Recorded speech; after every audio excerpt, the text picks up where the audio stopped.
Sebanyak 6 juta data nomor pokok wajib pajak atau NPWP diduga bocor dan dijual di Bridge Forum.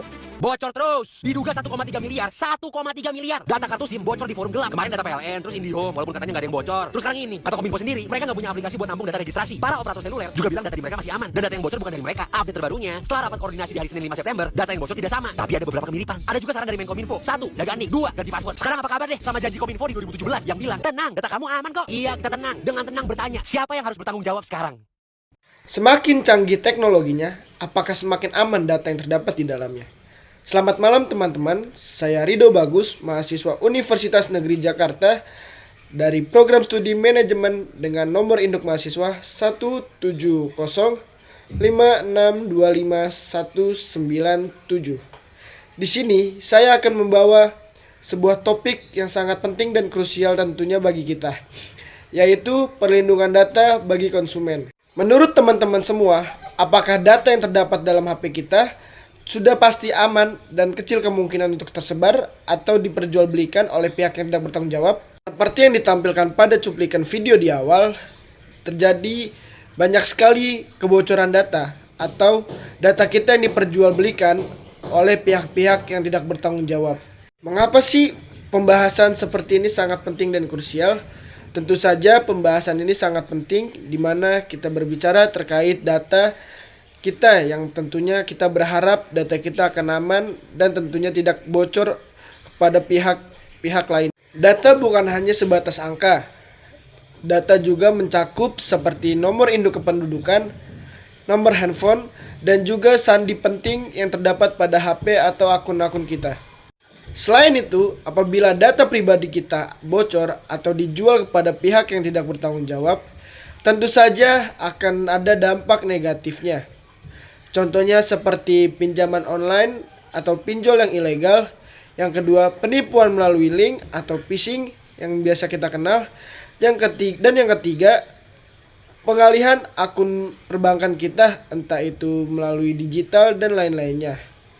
Tentu saja tindakan kriminal lainnya yang bisa terjadi melalui data pribadi kita yang bocor ataupun dijual. Kita juga sebagai konsumen memiliki hak untuk memastikan dan juga berharap agar data pribadi kita tidak bocor atau terjual oleh pihak-pihak manapun. Karena keamanan data pribadi kita sudah terjamin dan terdapat pada Undang-Undang Nomor 27 Tahun 2022 terkait tentang perlindungan data pribadi.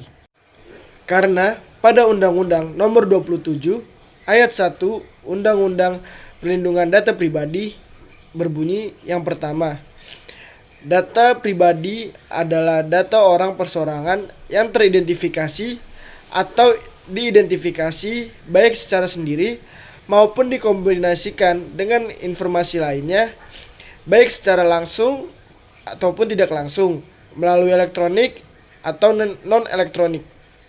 Yang kedua, perlindungan data pribadi. Perlindungan data pribadi adalah keseluruhan upaya untuk melindungi data pribadi dalam rangkaian pemrosesan data pribadi guna menjamin hak-hak konstitusional subjek data pribadi.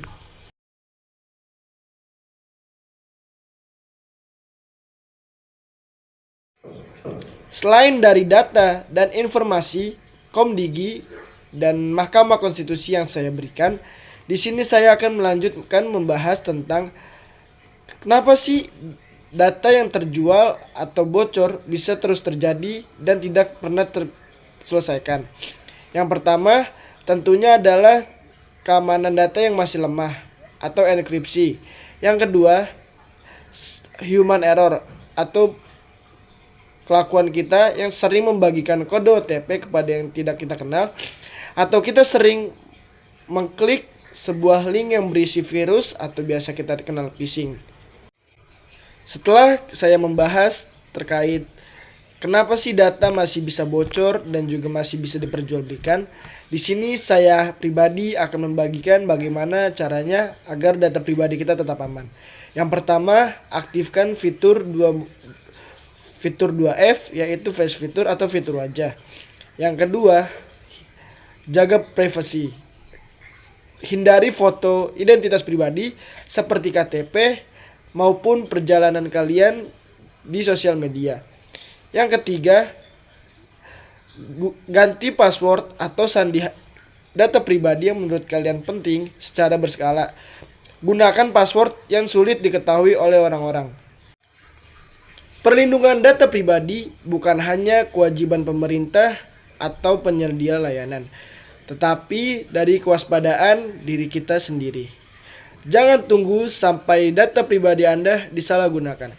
Saya Rido Bagus, mahasiswa Universitas Negeri Jakarta dari program studi manajemen. Izin pamit undur diri dan selamat malam untuk teman-teman semua. Sekian, terima kasih.